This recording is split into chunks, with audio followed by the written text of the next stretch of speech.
Hello Trinity Academy students. This is going to be a series, part of our series on quick facts about the USA.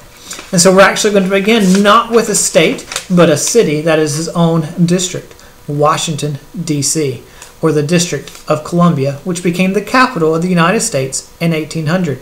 Virginia is to its south and west, Maryland to its north, and Delaware to its east.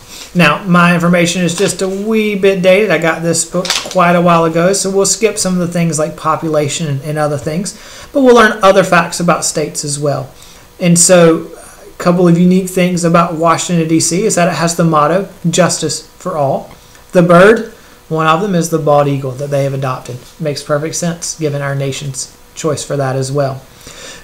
The history about it is that Congress was deciding to locate the capital along the Potomac River, and George Washington chose the place. Even though if you listen to my thing about the president's interesting facts, you'll know that George Washington never lived there. He's the one who selected the site for what became Washington, D.C. And then they used a French architect and engineer to plan the city, making the capital at the center with what we call the mall extending from the capital. The mall is not like the mall that we think of where we go for stores, but it's where a lot of our monuments and other things are along that way. And then it was named by Congress in honor of George Washington.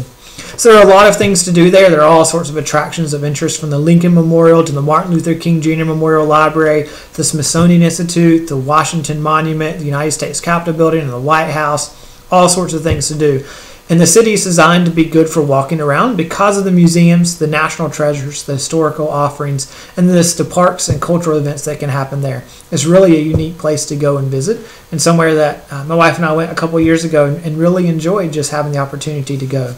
A couple of famous firsts about Washington, D.C. is first in tourism, and first in the number of federal government positions, and in cultural activities. I'm not so sure about that tourism one. I think there are a lot of places that might beat it. I'm not sure where that stat came from. Maybe it's by number of people who live there, comparatively speaking. Obviously, famous people. There are a lot of famous people in D.C. The most famous is whoever is the current president of the United States. And so that is just a little bit about Washington, D.C.